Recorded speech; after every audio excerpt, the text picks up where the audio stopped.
Hello students, most of the students they have finished with their NEET exam, but today's video session is based on the NEET paper discussion from 2020. ठीक है, तो अभी जो बच्चे 12th standard में है जिनकी अभी पढ़ाई चल रही है, for them this is very important. Okay, शायद सारे टॉपिक्स आपके हुए नहीं होंगे, but this will give you definitely a good guideline for your study also. You will come to know from which topics the questions are asked frequently. Okay, काफी अच्छा paper था इस साल का नीट 2020 का. So let us discuss one by one. Okay, the first question, what is a change in the oxidation number of carbon. Carbon का oxidation number कितना change हुआ है from methane to carbon tetrachloride. Yes, now this is a reaction of free radical substitution. Let us see what is a change in the, okay, now suppose this is a methane. What is the oxidation number of carbon in methane? Yes, hydrogen, remember student, hydrogen oxidation number is always 1 except in hydride. Whatever points I am telling you, listen it very carefully. Only in metal hydride hydrogen shows -1 oxidation state, otherwise hydrogen is always +1. ठीक है, ये +1 आता है तो okay. तो hydrogen अगर +1 है तो कार्बन कितना आ जाएगा, ओरली आप लोग बोल सकते हैं, राइट, -4. Isn't it? चलो अब देखते हैं प्रोडक्ट की तरफ. CCl4. Chlorine being a more electronegative, it will show oxidation number of -1. So I will say chlorine oxidation number -1. तो चलिए कैलकुलेट कर लो आप लोग, क्या आंसर आएगा, +4. So can I say +4? So come on student, what is the change in the oxidation number? -4 से +4. Come, what is my answer? Yes, answer is B. Very simple. Okay, so just change in the oxidation number, काफी बड़ा change है. Yes, -4 से +4 हो रहा है. Increase in the oxidation number. Increase in the oxidation number means what, oxidation. Remember, whenever there is an increase in the oxidation number, we call that element is undergoing oxidation. Okay, chale, we'll go for the second one. Next, चलिए, on electrolysis of dilute sulphuric acid using platinum electrode. Dilute word use किया है, सो आप लोग देख सकते हैं यहाँ पे वर्ड यूज किया है dilute. You know what is by dilute? Dilute means extremely diluted with water. That means H2SO4 को हमने वाटर के साथ डाइल्यूट किया है. So when this water undergoes electrolysis you will get H+ OH-. Now remember, this is a cation, this is an anion. Cation goes to cathode, anion goes to anode, right? Cation goes to cathode, anion goes to anode, and when OH- goes to anode, there is a liberation of O2 at anode. Anode पे आएगा O2 और cathode पे आएगा H2. H2 will be liberated at cathode. समझ गए? So they are asking which gas is obtained at anode. What will be your answer? Oxygen gas. Clear? So here electrochemistry का ये question है. Chapter called as electrochemistry. From this they have asked this question. Electrolysis किया है. Okay? चलिए, we'll go for the next question. We'll go for the next one. Okay. चलो अगला देखते हैं. Increase in the concentration of the reactants of the reaction. हमने reactant का concentration बढ़ाया. This question belongs to chemical kinetics. Reactants का concentration बढ़ाया है तो उससे क्या चेंज होगा. यस, डेफिनेटली वहां पे चेंजेस आने वाले हैं. आपको collision frequency. Now let me explain what is collision frequency. Student pay attention here. Collision frequency का मतलब होता है number of effective collisions per unit second per unit volume. कितने इफेक्टिव कोलिजन्स होते हैं. इमेजिन करो मेरे पास 2 मॉलिक्यूल्स है. Yes, I have got 2 molecules and if these 2 molecules are bombarding on each other, they are colliding. जितने ज्यादा molecule proper orientation से कोलाइड होंगे उतना रिएक्शन का रेट बढ़ता है. So which is a important factor to decide the increase in the rate of the reaction? Yes, it is a effective collision. लेकिन उसके लिए मॉलिक्यूल्स का प्रॉपर ओरिएंटेशन होना चाहिए. So if the number of effective collision increases, definitely rate of the reaction increases. तो यहाँ पे collision frequency क्यों आंसर है? बिकॉज कोलिजन फ्रीक्वेंसी का मतलब नंबर ऑफ कोलिजन्स, देखो यहाँ पे number of collisions per unit volume per unit time और सेकेंड. मतलब पर सेकेंड कितने नंबर ऑफ कोलिजन्स हो रहे हैं. क्या मैंने यहाँ पे वॉल्यूम का वर्ड यूज किया है? हाँ. इसका मतलब मैं किससे बात कर रही हूँ? Concentration. So definitely when ever I increase the concentration of the reactant, definitely number of collisions will increase and that will increase the collision frequency. Done. ये भी काफी इंटरेस्टिंग क्वेश्चन है, लॉजिकल क्वेश्चन है. यस, आपको समझना चाहिए कि जब नंबर ऑफ कोलिजन्स बढ़ते हैं मॉलिक्यूल्स के, तभी जाके मतलब वो बम्बार्डिंग अगर इफेक्टिव होगा तभी जाके वो रिएक्टेंट प्रोडक्ट में कन्वर्ट होगा. ठीक है, चलो अगला क्वेश्चन देखते हैं अभी हम लोग. Next question. Okay, reaction between benzaldehyde and acetophenone. This question belongs to a chapter in 12th standard. Reaction between benzaldehyde and acetophenone. बड़ा ही इंटरेस्टिंग क्वेश्चन है. ये रहा आपके सामने बेंजाल्डिहाइड, ये स्ट्रक्चर बेंजाल्डिहाइड का है और ये है acetophenone. Now be very careful. This is a functional group, this is your functional group. Functional group carrying carbon is alpha carbon. There is no alpha hydrogen right here. So in this there is no alpha hydrogen. Look at this. Functional group carrying carbon alpha carbon, functional group carrying carbon alpha carbon. क्या इस alpha carbon के पास hydrogen है. इसका मतलब how many alpha hydrogen? 3. So definitely this reaction will be aldol condensation, right? ये जो है dilute NaOH के साथ अल्डोल कंडेंसेशन दिखा रही है. रिएक्शन कैसे हो रही है हम लोग को देखना है. हाँ, आपका आंसर क्रॉस अल्डोल कंडेंसेशन है. We are taking 2 different molecules, one without alpha hydrogen, the other one with alpha hydrogen, and in the presence of a basic medium dilute NaOH. चलो रिएक्शन देखते हैं पहले क्या होने वाला है. एक बात याद रखिएगा, जब भी मीडियम बेसिक होता है OH minus always first abstract an acidic proton. ये रहा पहला स्टेप. OH माइनस ने एसिडिक प्रोटॉन या अल्फा हाइड्रोजन को एब्स्ट्रैक्ट किया. ओके, तो OH माइनस ने H प्लस को एब्स्ट्रैक्ट किया, वाटर चला गया और यहाँ पे कार्बेनायन फॉर्मेशन हो गया.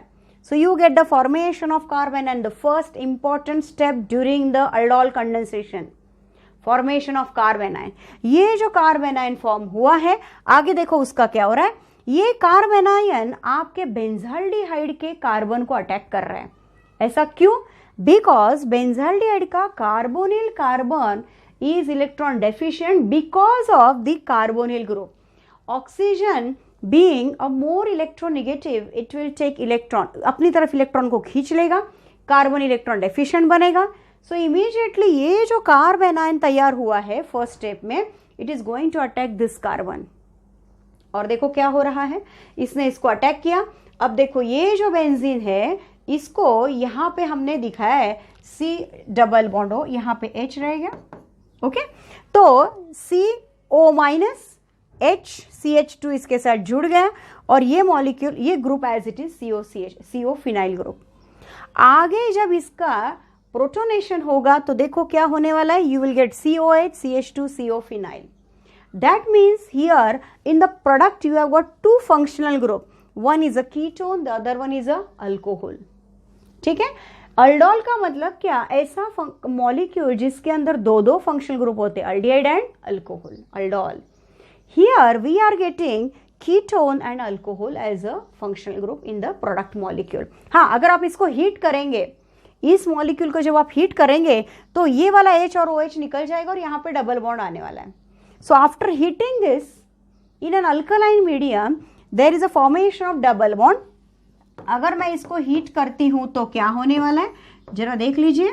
ये मॉलिक्यूल मुझे डबल बॉन्ड H, यहां पे डबल बॉन्ड आ जाएगा CH CO and this phenyl ring.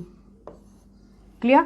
That means HOH is lost when ever you heat this molecule. ठीक है, तो आपका आंसर आ गया cross aldol condensation. It's aldol condensation. तो अल्डोल कंडेंसेशन मुझे बड़ी इंपॉर्टेंट इंफॉर्मेशन दे रहा है कि this is a cross aldol because one molecule is containing alpha hydrogen, 3 alpha hydrogen, the other is without alpha hydrogen. Right, carbanion formation हुआ. आगे देखो, कार्बोनाइन ने इसको अटैक किया. Then there is a formation of this molecule. Further protonation takes place, you get OH, and then further if you heat it you get the final product like this. Done? चलो अगला game. Next question, which of the following alkanes cannot be made in good yield? ऐसा नहीं कि नहीं बना सकते हैं, good yield मतलब अच्छी क्वांटिटी में नहीं बना सकते हैं by Wurtz reaction. क्या आप लोग जानते हैं Wurtz reaction क्या है? What is Wurtz reaction? Wurtz reaction is alkyl halide with 2 sodium, yes, in the presence of a dry ether will give you RR plus 2NX. ये जो अल्केन्स है ये सिमेट्रिकल अल्केन्स है. So we can prepare symmetrical alkanes in a good yield by Wurtz reaction. What we cannot prepare? Unsymmetrical or the odd carbon containing alkanes. So odd carbon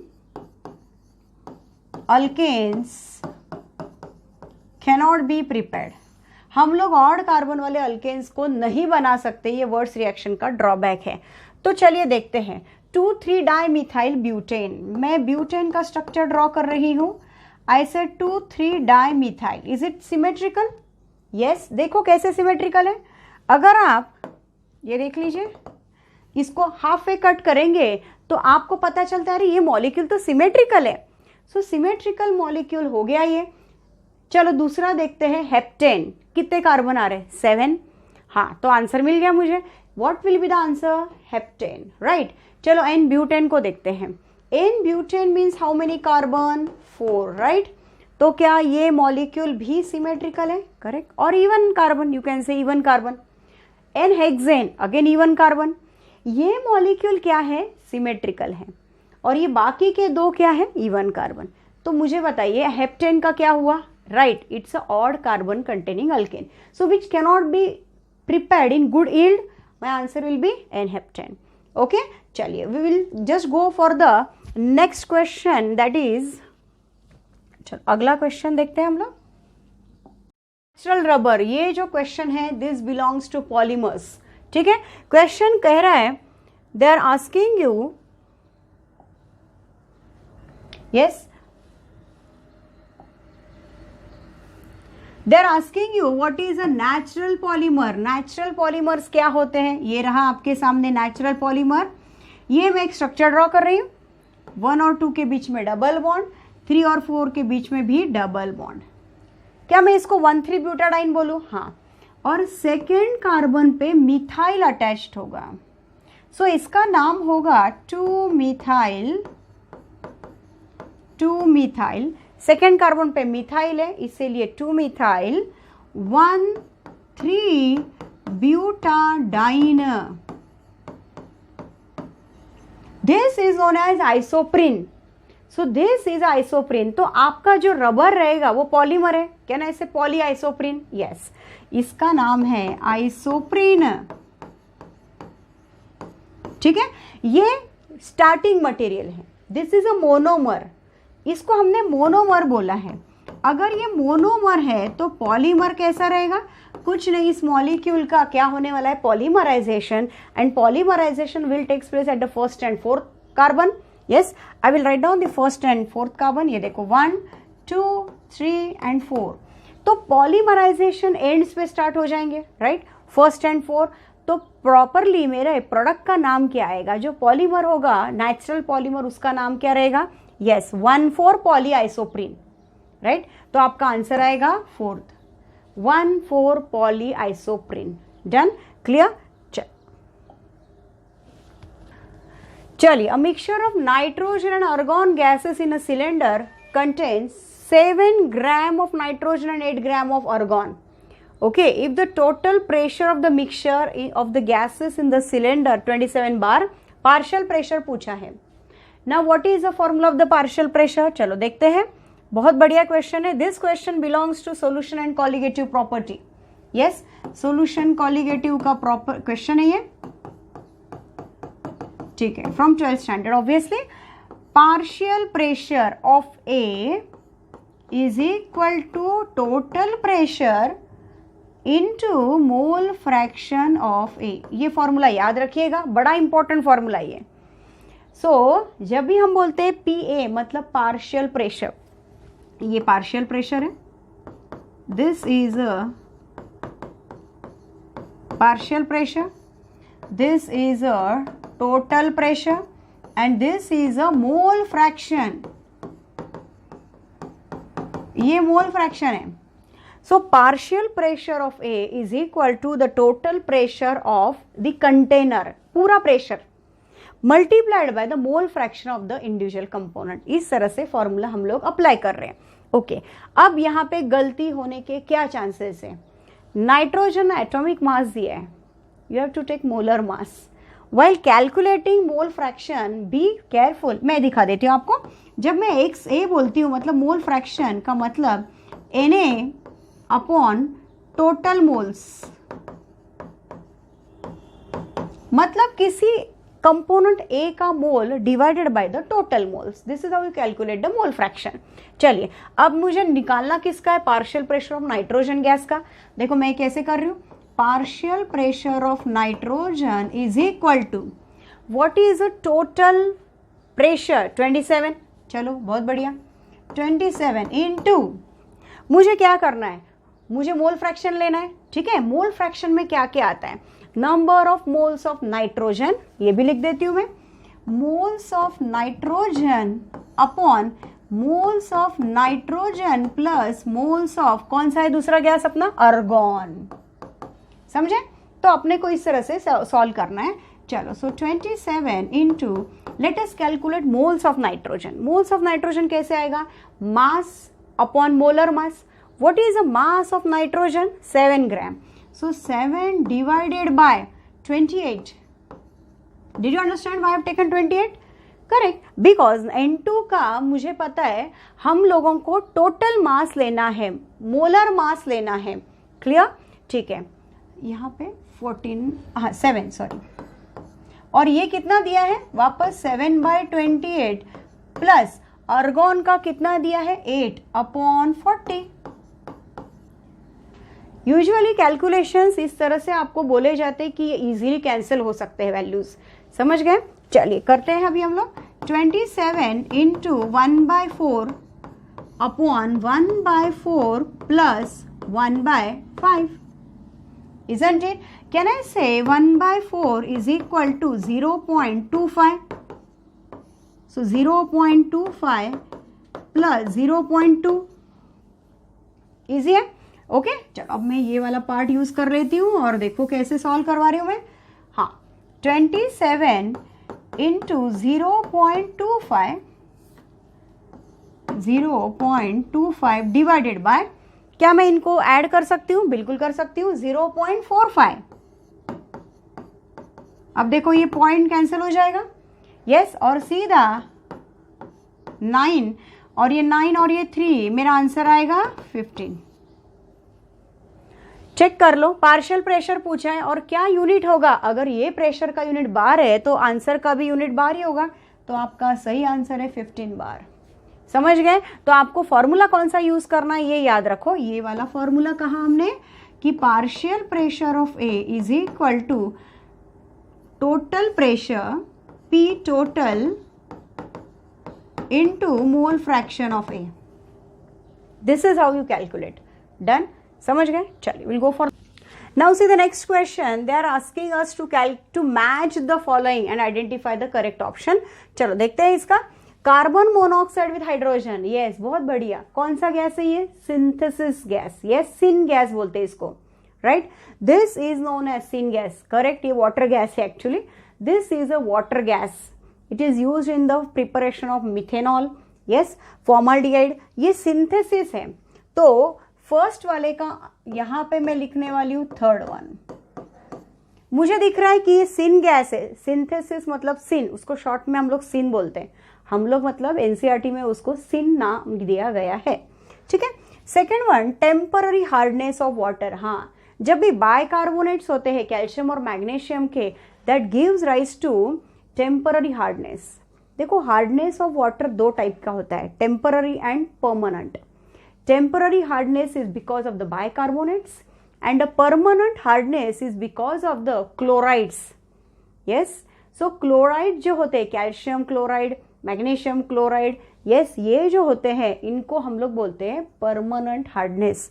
तो temporary hardness के लिए हम लोग बोलेंगे first is answer, ठीक है। हाँ, B2H6, B2H6 is a diborane, it's a hydride of boron. ये जो B2H6 है, मैं यहाँ पे शॉर्ट में आपको उसका स्ट्रक्चर बता देती हूँ। हाँ, ये sp3 हाइब्रिडाइजेशन दिखाता है बोरॉन। B2H6 में boron undergoes sp3 hybridisation, that means you get 4 hybrid orbital, जिनमें से 3 हाइब्रिड ऑर्बिटल्स के पास एक एक अनपेड इलेक्ट्रॉन रहेगा, और जो 4th हाइब्रिड ऑर्बिटल है वो खाली पड़ा रहेगा, empty, vacant. Did you understand what I said?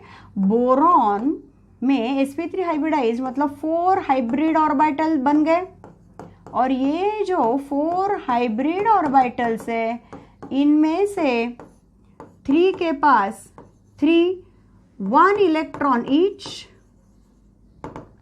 And 1 orbital empty. एक ऑर्बिटल एम्प्टी मतलब खाली पड़ा रहेगा, समझे? सो ये है B2H6। यहाँ पे ब्रिज हाइड्रोजन्स होते हैं, ये जिसको हमने बनाना बॉन्ड्स नाम दिया था। चलो अभी हम लोग देखते हैं कि इसका स्ट्रक्चर कैसे रहेगा।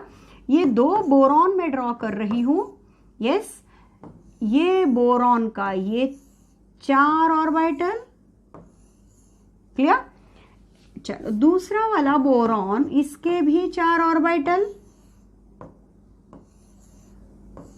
ये देखो, इस बोरॉन के 4 sp3 हाइब्रिड ऑर्बिटल, इस बोरॉन के भी 4 sp3 हाइब्रिड ऑर्बिटल, हर एक ऑर्बिटल में एक एक अनपेड इलेक्ट्रॉन।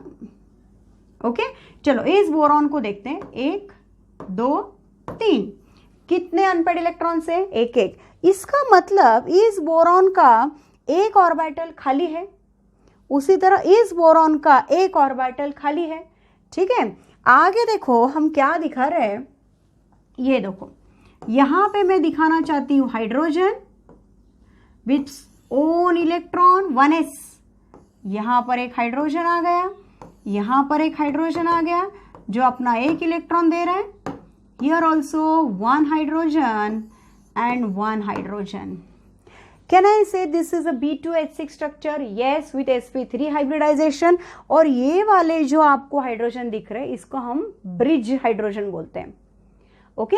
हाँ, और यहाँ पे ये जो स्ट्रक्चर बनता है इसको बनाना बॉन्ड बोलते हैं। This is electron deficient species, और ये ऐसा हाइड्राइड है जिसको हम इलेक्ट्रॉन डेफिशिएंट हाइड्राइड बोलते हैं, ओके। चलो will move on to the next one. B2H6 का आंसर आ गया, इसका मतलब सही आपने बराबर सोचा है, आंसर विल बी 2, क्लियर। इसका आंसर 1 था, okay. H2O2, yes, non planar structure. Non planar मतलब it's open book like structure, right. H2O2 का जो स्ट्रक्चर है it's like a open book structure, it's a non planar. तो यहाँ पे answer आ जाएगा 4th वन, ओके। तो अभी चलो देखते हैं कौन सा मैच बराबर हो रहा है। A के साथ 3, ओके, A के साथ 3, अरे वाह, 3 लोग हैं। सेकंड चेक करते हैं, B के साथ फर्स्ट, B के साथ फर्स्ट, नहीं मुझे एक ही मिल रहा है, राइट। तो मुझे लगता है शायद ये सही रहेगा, ये। चलो अगला चेक करते हैं, C के साथ सेकेंड वन, C के साथ सेकेंड वन, करेक्ट है हम लोग। चलो अगला D के साथ 4th वन, वाह वाह क्या बात है, that means the correct option is 4th one. Did you understand? Okay, तो ये था आपका क्वेश्चन नंबर 143। चलो let's move on to the next one. Question 2Cl gas, मतलब ये एटॉमिक लेवल है और ये मॉलिक्यूलर लेवल है, ठीक है। The correct option is, okay. Now delta H का मतलब क्या होता है? Delta H is a change in the enthalpy, change in the enthalpy. वो लोग बोल रहे आर माने reaction, enthalpy of the reaction मतलब डेल्टा एच। ठीक है ना, डेल्टा एस क्या होता है? डेल्टा एस माने change in the entropy. Entropy is a randomness. Entropy आपको रैंडमनेस के बारे में इंडिकेट करती है। रैंडमनेस मतलब क्या? Movement. Yes, whenever we say there is randomness of the molecule, that means molecules are randomly moving. But that means there are less number of bonds between the two atoms or between the two molecules. Force of attraction is minimum. It is called entropy. Okay. तो यहाँ पे question पूछे जा रहे हैं कि दो chlorine atom है और एटम का मॉलिक्यूल में चेंज हो रहा है। Whenever atoms are changed into molecular level, definitely force of attraction increases. And I can say more stability is there because of the bond formation. So now chlorine atom is converted to chlorine molecule. क्या लगता है आपको? Entropy decrease हो जाएगी? Definitely, because bonds are formed. So entropy decreases. So whenever entropy decreases, that means delta S becomes negative, और delta S negative है मतलब less than 0. Delta is negative का मतलब क्या? Delta is becomes less than 0। चलो अब हम लोग बात करते हैं एंथैल्पी की। Now what will happen to the enthalpy? In this case when reactants are converted into product, that means atoms are converted into molecule, bonds are form, that means more stable products are form. तो जब भी आपके product stable होते हैं तो reaction हमेशा exothermic होती है। ओके, ये पॉइंट अच्छा है, थोड़ा सा ध्यान रखिएगा। Whenever stable products are formed,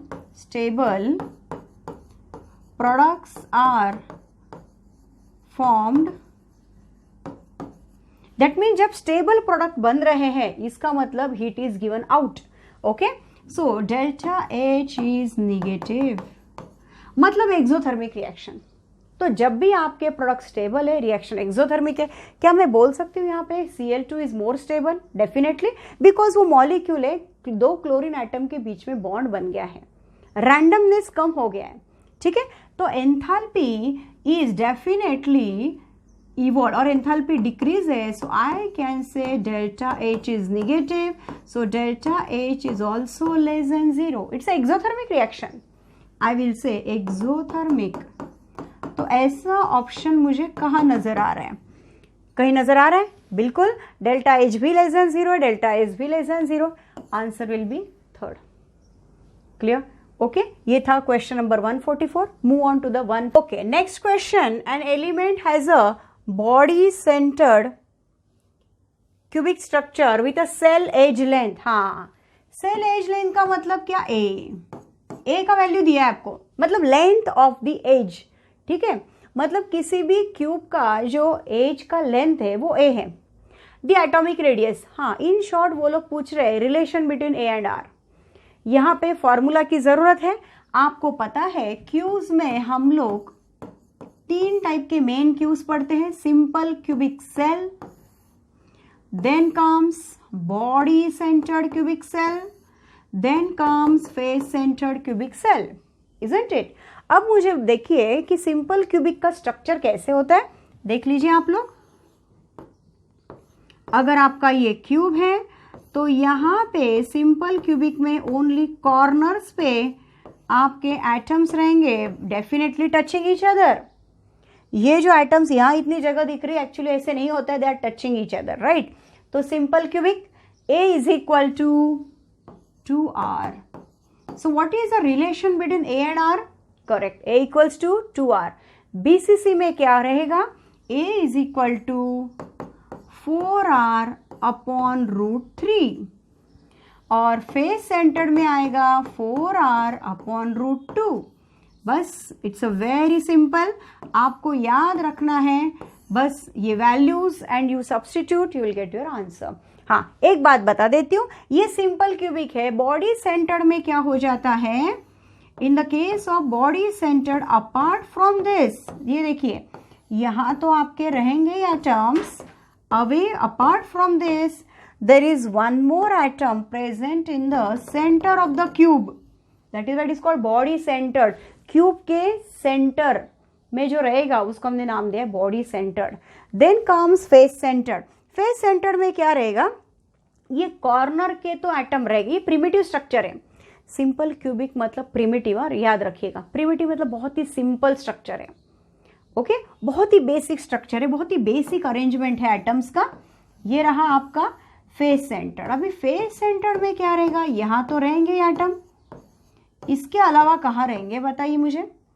okay, यहां पे नहीं आएगा ये,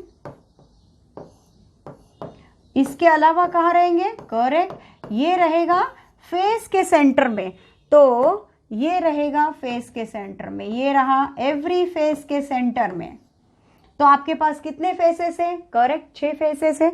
हमने 4 ड्रॉ कर दिए, ये ऊपर वाला, ये पीछे वाला, ये इधर, ये नीचे वाला, ये सामने वाला।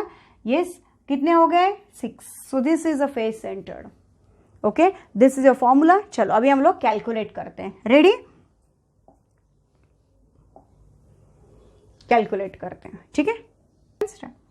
सो a equals to 4r upon √3। क्यों, मैं किसकी बात कर रही हूं, I am talking about the body centred cube. So BCC, right. आपको a का वैल्यू दिया है 288 is equal to 4r upon √3। There asking you r, so r will be 288 into √3 upon 4। आपको ज्यादा कैलकुलेशन की जरूरत ही नहीं है, सीधा सीधा है। They are not even troubling you to calculate और to substitute the value of √3 and calculate. बहुत ही बढ़िया है। तो क्या मेरा आंसर 4 आ जाएगा, हाँ, 288 √3 अपॉन 4। क्लियर, चलो अगला देखते हैं। The next question is urea reacts with water. क्या आप लोग जानते हैं यूरिया का formula, very correct, it is NH2 C double bond O NH2, this is a urea, right. Okay, urea reacts with water, ये वाटर के साथ react हो रहा है, ठीक है। When ever it reacts with the water there is a formation of the compound. Yes, compound unstable होगा। देखो पहले कैसे होने वाला है, तो यहां पे C will be electron deficient, it will be attacked by OH minus, yes, and the product form will be like this, C NH2 NH2 OH OH diol. Now they are talking to you, मतलब ये यहाँ पे चला गया, please remember this. इसका मतलब जैसे ये O माइनस हो गया, this attacks this, OH minus comes and attack the electron deficient carbon, you get this diol. This is a This is a compound A. This decomposes. जब ये diol unstable है, इसका मतलब ये हाईली अनस्टेबल होने की वजह से डिकम्पोज होगा। It will give you 2 molecules of ammonia and CO2. So you got 2 ammonia and CO2. Now which will decompose to form B, मतलब ये B रहेगा। ओके, क्यों ये B रहा, बिकॉज अभी ammonia is going to react with the Cu+2। Cu+2 aqueous का मतलब हम लोग जब इसको कॉपर सल्फेट हो या कॉपर क्लोराइड, हम लोग कोई भी डाइवैलेंट कॉपर का एक्वेस सॉल्यूशन ले सकते हैं। And this ammonia when reacted with Cu+2 aqueous solution, deep blue colour solution is form. You are going to get a complex like this, CuNH3 4 times with this +2 charge. +2 charge on the copper is carried on the complex and you get the formation of deep blue color complex. So come on, what is the answer? What do you think? Is it A? Yes. So this is your answer for question number 146. Okay, chaliye. Okay, now the next question is reaction between acetone and methyl magnesium chloride. कौन है ये methyl magnesium chloride? सही, it's a Grignard reagent, right. क्या मैं इसको Grignard reagent मतलब RMgX बोल दूं? हाँ। So there is a reaction between acetone and methyl magnesium chloride. ये रहा रिएक्शन आपके लिए, ये CH3 C double bond O CH3, ये है acetone with methyl magnesium chloride, right. Chloride ही है, okay.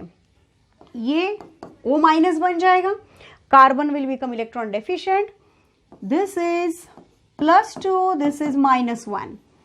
These are the charges. So Grignard reagent is basically a source of a negatively charged alkyl groups, right? Now this is going to attack this carbon. Which carbon? It's an electron deficient carbon. तो आगे क्या होने वाला है? You are going to get CH3, CH3. This methyl will be attacking this electron deficient carbon. You will get CH3 like this. O will be MgCl and O, they will be forming like this, OMgCl. Okay, ये Cl है, तो ये complex है. This is a magnesium complex. This complex further on hydrolysis, HOH. After hydrolysis, this will be taking as H और यहाँ पे OH आ जाएगा. अगर आप चाहते हैं मैं इसको इस तरह से लिख देती हूँ, यहाँ पे आ जाएगा OH और यहाँ पे ओके, तो यहाँ पे था OMgCl. Clear? Check it out. हमने सही लिखा है क्या रिएक्शन? OMgCl. यस, यहाँ पे आ जाएगा H और carbon and OH. That means we are going to get formation of CH3 and OH. Is it alcohol? Yes. Which alcohol? Tertiary alcohol है ये. This is a tertiary alcohol and byproduct will be MgOHCl. What is the name of this product? Tertiary butyl alcohol. क्या ऐसा कुछ आपको दिख रहा है option? Yes, सही है. Second option. So can I say my answer is tertiary butyl alcohol. Now you are going to remember one thing very clearly. I'll just give you one trick to remember this question.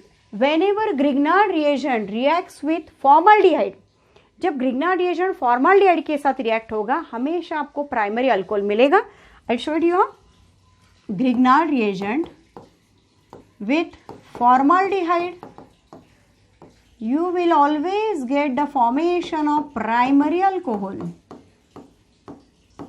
लेकिन जब Grignard reagent other than formaldehyde के साथ जाएगा, other than formaldehyde, मतलब any aldehyde, कोई भी aldehyde जो formaldehyde नहीं हो, तो वो हमेशा आपको क्या देने वाला है?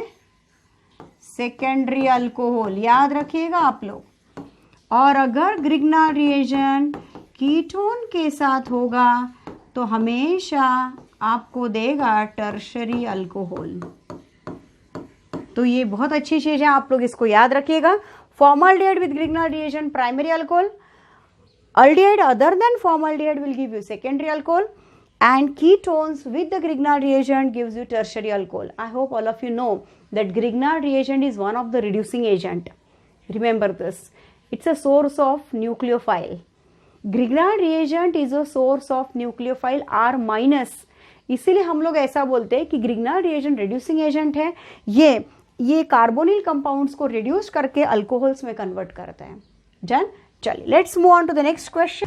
Now the following metal ion activates many enzyme participates in the oxidation of glucose to produce ATP. क्या आप लोग जानते हैं ग्लूकोज बड़ा ही इंपॉर्टेंट है?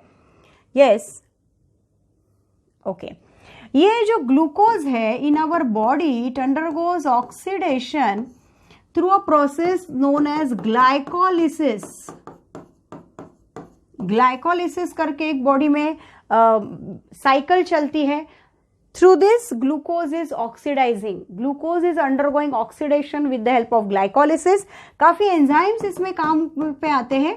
हेक्सोकाइनेज, ग्लूकोकाइनेज, ये सारे एंजाइम जो है they are important over the glycolysis process. ठीक है. Okay.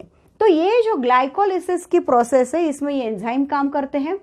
Now, in our extracellular, see, in the out of the cell, there is a fluid. Inside the cell also there is a fluid. We call it as a extracellular fluid and intracellular fluid. जो metal और जो mineral extracellular fluid में होता है वो है potassium, और extracellular fluid में जो होता है वो है सोडियम, और इंट्रासेलुलर फ्लूइड में जो होता है वो है पोटेशियम. तो याद रखिएगा सोडियम और पोटेशियम जो मिनरल है काफी इंपॉर्टेंट रोल प्ले करते हैं क्वेश्चन पूछा है in the oxidation of glucose to produced ATP. ATP is a energy packet, bundles of energy, yes, with sodium and is responsible for the transmission of nerve impulse. Your answer is potassium. ठीक है, तो ये जो glucose का oxidation हो रहा है, ये सारे मिनरल्स उसको हेल्प कर रहे हैं because of the enzymes are there. These minerals are helping this enzymes for their activity. तो ये वाली चीज याद रखो, यहाँ पे आंसर आएगा potassium for the transmission of nerve impulses. Okay, चलिए. Okay, the number of protons, neutrons and electrons in lutetium 71, 175. ये देखिए क्वेश्चन आपको दिया है, ये 71 और ये 175. क्या मैं इसको इस तरह से रिप्रेजेंट कर सकती हूं? x ये हो गया a और ये हो गया z. a stands for atomic mass number, z stands for atomic number. तो a will be atomic mass number, okay, z is a atomic number. A minus z will always gives you number of neutrons. ये मुझे neutrons का number देता है. जब दो elements के number of neutrons same होते हैं तो उसको आइसोटोन्स बोला जाता है. Yes, isotones. ओके, अभी a माइनस z अगर मैंने किया मुझे नंबर ऑफ न्यूट्रॉन्स मिल जाएंगे. ना how do I calculate protons? Simple, protons माने क्या? Number of atomic number is nothing but the proton, number of electron. So number of electrons is equal to number of proton in an electrically neutral atom, neutral species. Yes, neutral species. अगर कोई neutral species है तो उसमें number of protons और electron same रहेंगे. Clear? तो जब भी मैं बात करती हूँ proton and protons and electrons, अगर आपका स्पीशीज एलिमेंट इलेक्ट्रिकली न्यूट्रल होगा तो उसके अंदर प्रोटॉन और इलेक्ट्रॉन्स का नंबर सेम रहेगा. And this is nothing but the Z. So हम लोग जेड क्या मान के चल रहे हैं? ये जेड जो है वो 71 है. तो नंबर ऑफ इलेक्ट्रॉन्स जिस सीक्वेंस में क्वेश्चन पूछा है उसी सीक्वेंस में आप आंसर दो. प्रोटॉन्स कितने आएंगे? 71. ओके, ठीक है, प्रोटॉन्स आ जाएंगे 71. Neutrons a minus Z 175 minus 71, मेरा आंसर आएगा 104. राइट, ये आ गया न्यूट्रॉन्स. इलेक्ट्रॉन्स कितने आएंगे? जितने प्रोटॉन्स उतने इलेक्ट्रॉन्स. कैन आई से 71? तो मेरा आंसर आएगा 71, 104 एंड 71. क्या आंसर फोर्थ करेक्ट है? बराबर. अंडरस्टूड? ये याद रखिएगा, जिनके नंबर ऑफ न्यूट्रॉन सेम होते हैं हम लोग उनको आइसोटोन्स बोलते हैं. अगर नंबर ऑफ इलेक्ट्रॉन सेम है तो उसको हम लोग आइसो इलेक्ट्रॉनिक स्पीशीज बोलते हैं. यस, ओके, चलो कॉपी करते हैं. Okay, we are seeing the next question. Which of the following molecules will have a zero dipole moment? Now dipole moment means it is indicating the polarity. Dipole moment क्या indicate करता है? Directional property है, vector property है ये. और ये आपको बताता है इलेक्ट्रोनेगेटिविटी का difference between the two combining atom. दो एटम जो कंबाइंड हुए हैं इनमें जिस किसी का इलेक्ट्रोनेगेटिविटी ज्यादा होगा वो हमेशा अपनी तरफ इलेक्ट्रॉन को पुल करेगा. राइट? अगर मैंने कहा ये वेक्टर प्रॉपर्टी है मतलब डायरेक्शनल प्रॉपर्टी है, अगर इलेक्ट्रॉन्स का पुल दोनों तरफ से इक्वल एंड ऑपोजिट रहेगा so net dipole moment will be zero. Clear? यही क्वेश्चन इन्होंने पूछा है अपने को. So what I have done, I have drawn all the structures and with their dipole moment. Let us see one by one. Randomly देखते हैं. पहले BF3 को देखते हैं. Now in the case of BF3, fluorine is more electronegative. It is going to pull electron from boron and it's a planar structure, so dipole moment will be zero. Right? Equal and opposite forces we can see from all sides and hence dipole moment will be zero. Look at HF. Yes, fluorine being more electronegative, it is going to pull electron और उसको कोई counter balance करने वाला नहीं है. So here dipole moment is not equal to zero. तो पहला मुझे एक उन्होंने क्वेश्चन पूछा है will have a zero dipole moment. किनके डायपोल मोमेंट जीरो ऐसा पूछ रहे हैं.